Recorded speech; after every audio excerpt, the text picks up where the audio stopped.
Bonjour et bienvenue dans l'entretien France 24 Radio France Internationale. Nous sommes au Palais présidentiel de Dakar. À mes côtés, Laurent Corot de RFI et notre invité aujourd'hui est le président du Sénégal, Abdoulaye Wade. Monsieur le Président, merci de nous recevoir. Je vous en prie. Alors, vous êtes président, mais vous êtes aussi candidat à la réélection. L'élection est prévue, le premier tour, le 26 février. Il y a eu des rumeurs sur votre état de santé. Est-ce que vous vous sentez prêt? Est-ce que vous vous sentez d'attaque pour une campagne qui risque d'être rude? Jugez vous-même, je me sens très bien pour faire une bonne campagne électorale. Lors du 26 février prochain, Monsieur le Président, vous ferez face à une concurrence importante qui va venir à la fois de la société civile, de l'opposition traditionnelle, également de gens qui ont quitté votre majorité.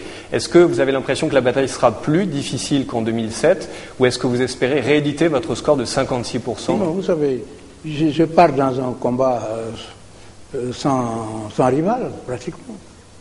Donc vous pensez être réélu dès le premier tour? Absolument, sans aucun problème. Ils ne font pas le poids devant moi quand même, franchement. D'accord. Il y a une autre personnalité, il y a de nombreux candidats, mais il y en a une qui s'est lancée très récemment, c'est Youssou N'Dour. Quelle est votre réaction à sa candidature? Je lui souhaite beaucoup de chance, voilà, c'est tout ce que j'ai à dire. Vous ne voulez pas en parler? Non, absolument pas. À la fin du mois de janvier, Monsieur le Président, 29 jours avant le premier tour du scrutin, le Conseil constitutionnel aura à se prononcer sur la validité de votre candidature, une candidature qui continue à faire polémique ici au Sénégal. Que ferez-vous si le Conseil constitutionnel décide d'invalider cette candidature? Écoutez, parlons-en de cette candidature. Depuis plus de 2 ans, la stratégie de l'opposition a été qu'il faut tout faire pour que le président Wade ne se présente pas. C'est quand même paradoxal. Nous sommes dans une république démocratique. Un citoyen a le droit de se présenter autant que la Constitution le lui permet. Mais sachant parfaitement qu'il ne peut pas faire le poids devant moi, ils ont tout fait pour que je ne me présente pas. Ils m'ont d'abord fait tous les charmes en me disant vous êtes le père de tout le monde, enfin, etc., etc. Et puis ensuite, ils ont fait des pressions par des manifestations de rue. Pour que vous croyez que c'est la démocratie, ça? Faire des pressions de rue pour pousser quelqu'un à ne pas se présenter à une élection. Ils ont brûlé, pendant toute une journée, ils ont brûlé les maisons, ils ont fait beaucoup de dégâts, simplement parce que c'est une stratégie qui est dynamique. Hein. Quand ça ne va pas, ils changent. À un moment donné, ils ont essayé de convaincre mes amis de l'Occident, aux États-Unis ou en France, que si jamais je déclare seulement ma candidature, le Sénégal sera à feu et en flamme. Et c'est ça qu'ils ont voulu prouver, c'est pour ça qui les a amenés à faire des violences. Et ils ont bien vu que ça n'a pas marché puisque j'ai été présenté par mon parti, par la coalition qui me soutient. Et alors ils ont dit maintenant voilà, c'est le jour des élections que tout va brûler. Mais ça ne brûlera pas, rien ne brûlera du tout, parce que nous sommes un État organisé, un gouvernement. Nous prendrons toutes les dispositions pour que des ambitieux qui refusent de passer par le verdict du peuple ne viennent pas incendier le pays.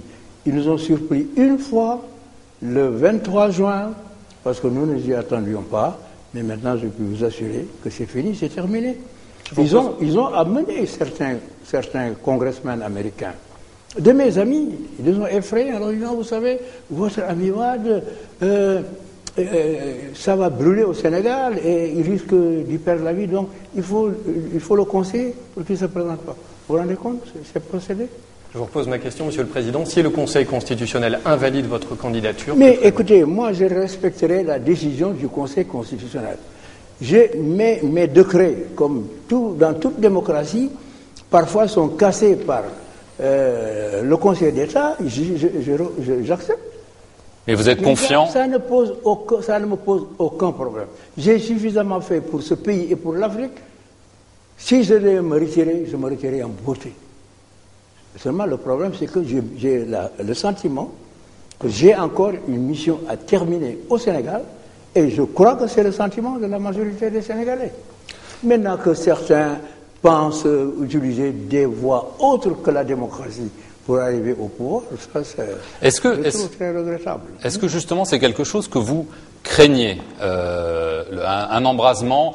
On a entendu des gens de l'opposition Il n'y aura pas d'embrasement. Je vous garantis qu'il n'y aura pas. Mais tous les jours, ils disent qu'il va y avoir un embrasement. C'est fini. Mais certains parlent de milices, de nervis qui prennent un petit peu les choses en main dans la rue. Est-ce que pour la démocratie, ce n'est pas quelque chose de négatif? C'est-à-dire que vous savez, la légitime défense, ça existe.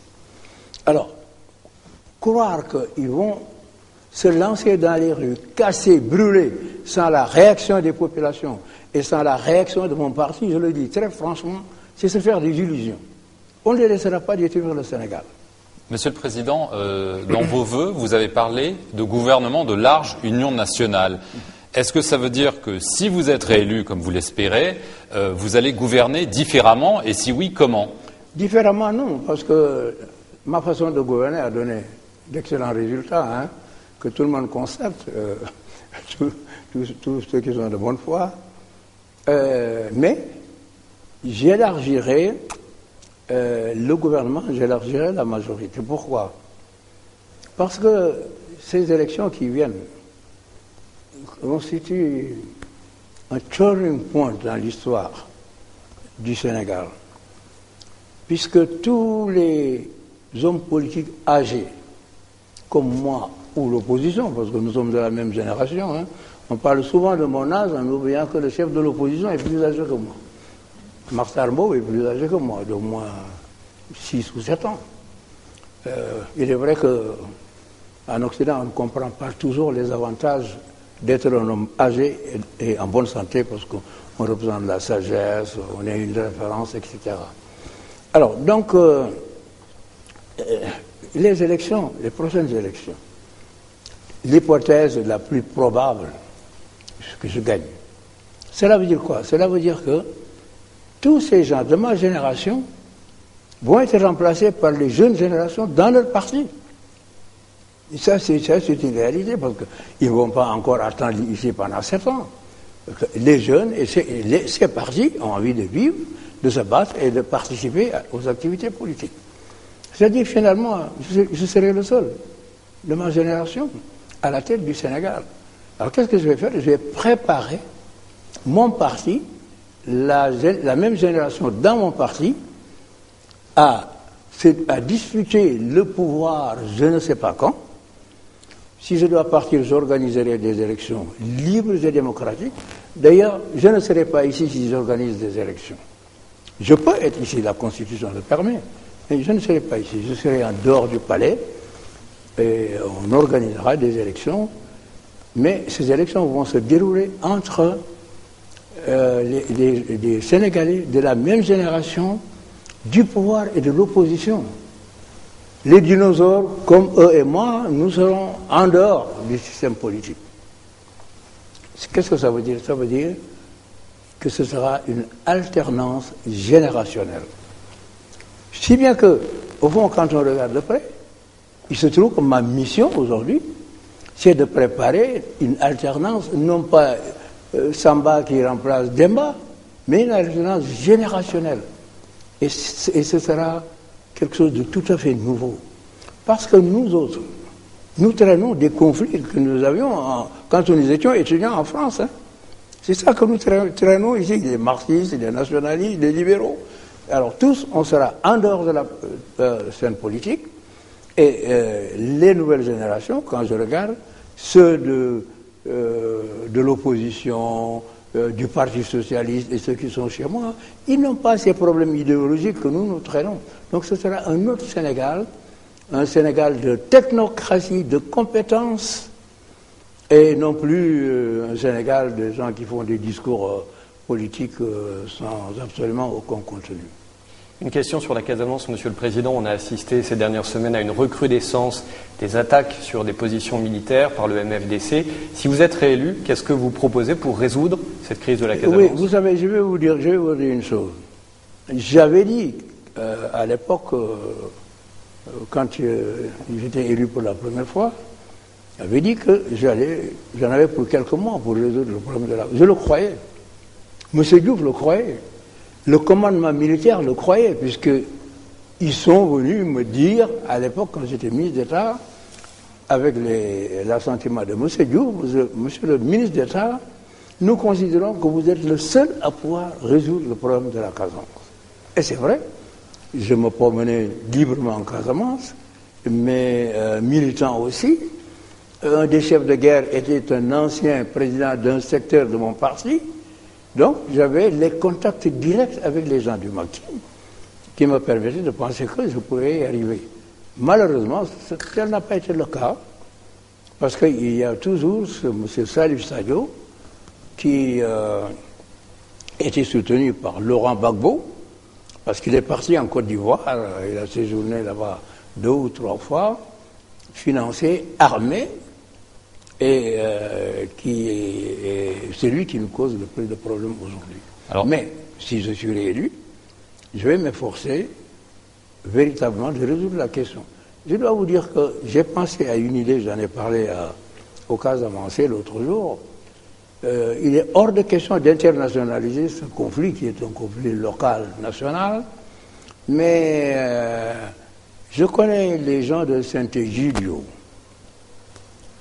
parce que j'ai travaillé avec eux quand j'étais dans l'opposition et quand je faisais des missions de réconciliation, de conciliation, surtout quand ils travaillent sur le Mozambique. Ce sont des amis, et j'ai demandé qu'ils viennent pour être des facilitateurs, en quelque sorte, entre le gouvernement du Sénégal et la tendance de Salif Sadio pour qu'on arrive à régler cette question. Vous savez, nous avons été souvent à 2 doigts de récupérer les armes du MFDC. À 2 doigts. Parfois, ils nous ont dit, quel jour on vous donne les armes, et on a préparé même un camp avec des chambres, tout ça, pour qu'ils puissent venir, mais cela n'avait pas fonctionné. Mais je continuerai toujours à faire en sorte que la paix puisse s'installer en Casamance. Je ne désespère pas. Alors, si vous me permettez, vous avez mentionné le nom de Laurent Gbagbo. Laurent Gbagbo est aujourd'hui devant la Cour pénale internationale à La Haye. Il avait été arrêté avec l'aide de troupes françaises en Côte d'Ivoire. Quelle impression ça vous fait quand vous voyez cette image de Laurent Gbagbo à la Cour pénale internationale en Europe? Alors, Laurent Gbagbo, qui n'est pas mon ami, c'est connu, il est socialiste, moi je suis un libéral. On s'est battu amicalement, comme on dit, on s'embrasse quand on se rencontre dans les réunions internationales, alors qu'en réalité, il y a toujours eu une très sourde rivalité. Quand il s'est trouvé en difficulté avec son opposition, il m'a appelé. Je suis allé, j'ai essayé de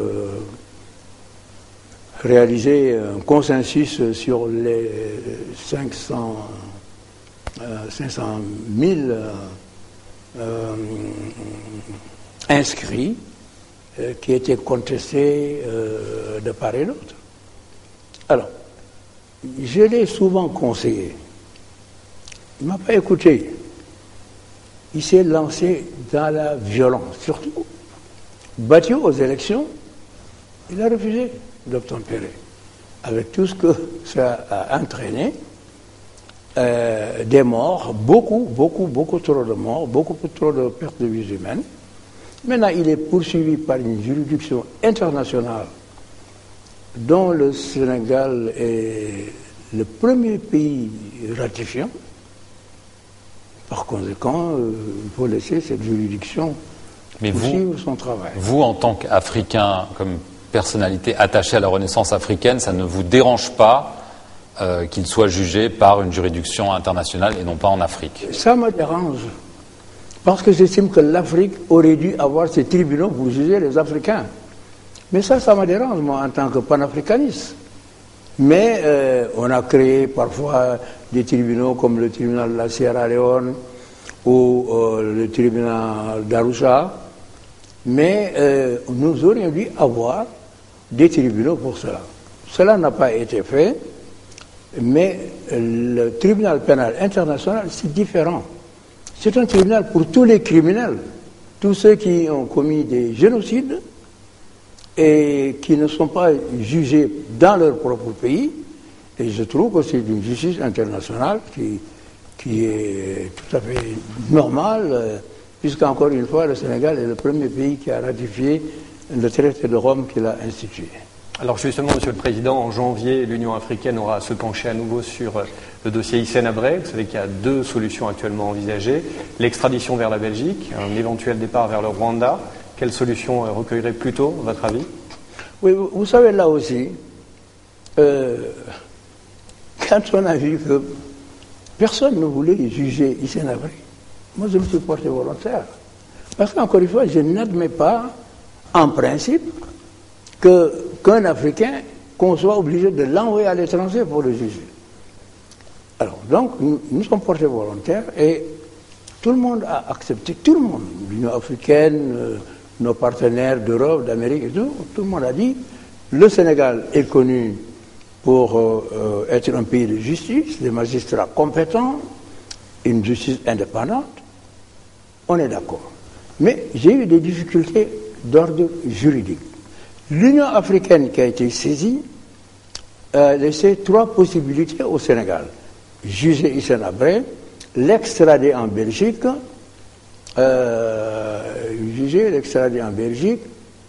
ou l'autre possibilité, créer justement ce tribunal selon certaines normes internationales. J'ai dit non. Si bien que j'ai saisi de nous la Cour d'appel de Dakar. La Cour d'appel de Dakar est actuellement saisie d'une demande de la Belgique. Parce que la Belgique aussi, elle dit qu'elle demande l'extradition de M. Hissène Habré, mais elle ne respecte pas les formes de droit. Ce n'est pas par une lettre à un ministre des Affaires étrangères qu'on demande l'extradition. C'est quelqu'un, il y a des formes, il faut que ça passe par un juge, le juge saisi du dossier, qui émane un mandat d'arrêt international et qui demande une extradition. Les Belges n'avaient pas à respecter ces principes. Maintenant, je pense qu'ils l'ont fait. La Cour d'appel est saisie et incessamment, elle va trancher la question. Et très probablement, Hissène Habré va être renvoyé en Belgique. Je ne l'aurais pas fait avant si je n'avais pas l'aval de l'Union africaine. Donc l'Union africaine me dit que c'est une possibilité. Et donc si la Cour d'appel décide de l'extrader, je l'extraderai. Donc, juste en deux mots, vous êtes prêt, si les formes sont respectées, à ce qu'il aille en Belgique? Absolument. Parce que j'ai le couvert de l'Union africaine. Auparavant, je ne l'aurais pas fait. Très bien. Écoutez, je vous remercie beaucoup, Monsieur le Président. Merci à Laurent Corot de Radio France Internationale. Et merci à vous d'avoir suivi cet entretien depuis le salon de musique du Palais présidentiel de Dakar.